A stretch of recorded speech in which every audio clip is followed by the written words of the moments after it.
اچھا جی، میں ذرا سب سے پہلے بھارتی مصنف شاعر جاوید اختر صاحب ذرا ان کے حوالے سے بات کرنا چاہوں گا۔ انہوں نے پہلے بھی جو ہے وہ پاکستان کے خلاف کچھ باتیں کی تھی لیکن وہ غلط ثابت ہوئی تھی۔ اب ذرا پھر سے انہوں نے ایک انٹرویو دیا ہے، ذرا وہ میں آپ کے ساتھ شیئر کرنا چاہوں گا اور اس کے بعد میں آپ کو بتاتا ہوں کہ انہوں نے غلطی کیا کی ہے۔ اس مرتبہ پاکستان کو جو انہوں نے ٹارگٹ کیا ہے وہ پاکستان کی پہچان کو لے کے، مسلمانوں کی پہچان کو لے کے۔ آپ جانتے ہیں جاوید اختر جو ہے وہ خود ایک ایتھیسٹ ہیں، لیکن انہوں نے مسلمانوں کو جو ہے وہ پاکستانیوں کو خاص طور پہ جو ہے وہ ٹارگٹ کیا ہے۔ کیا فرماتے ہیں؟ انہوں نے کہا جی پاکستان کمال کا ملک ہے، ان کی ہسٹری اور جغرافیہ آپس میں نہیں ملتے، تاریخ کچھ ہے اور جغرافیہ کچھ اور ہے۔ تم گانا گاتے ہو سونی دھرتی اللہ رکھے قدم قدم آباد، اگر تم دھرتی کو کھودتے ہو تو اس میں سے تو بت نکلتے ہیں، تو کیا یہ تمہارے باپ دادا کے ہیں یا نہیں ہیں؟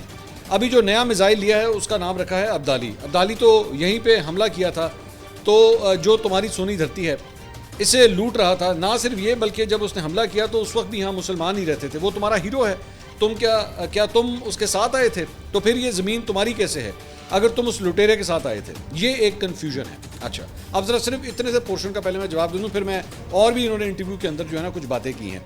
اچھا، ایک تو مجھے یہ نہیں سمجھ آتی کہ جو آج کے ہسٹورینز ہیں، آج کے جو مصنف ہیں، وہ ایگزامپلز دیتے ہیں آج سے 200 سال پہلے کی، 150، 200، 300، 400، 500، بلکہ اگر آپ اٹھا کے دیکھیں، مطلب 712 کو اگر آپ اٹھا کے دیکھیں تو کم از کم کتنے کو 1800 سال پہلے کی یہ بات ہے، تقریباً 1800 سال اس بات کو اپروکسیمیٹلی 1700 1800 سال پرانی یہ بات ہے۔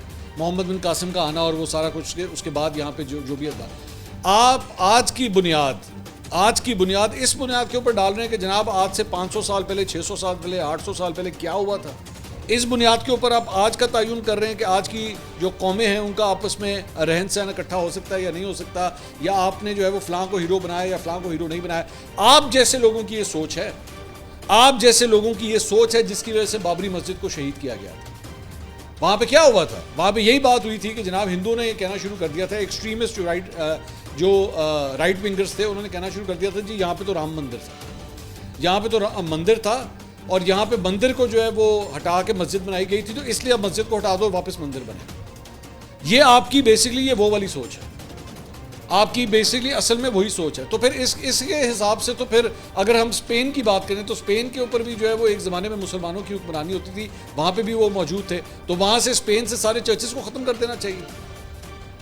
اس طرح بہت سے ایسے ممالک ہیں جہاں پہ مسلمانوں کی ایک زمانے میں حکومت ہوتی تھی، آج وہاں سے تبدیل ہو گئی، تو کیا وہاں پہ جو مذاہب وہاں پہ موجود ہیں انہیں ختم کر دینا چاہیے؟ یہ آپ کی جاوید اختر صاحب کے میں حیران ہوں کہ ایک مصنف ہوتے ہوئے یہ سوچ تو صرف تباہی کی سوچ ہے۔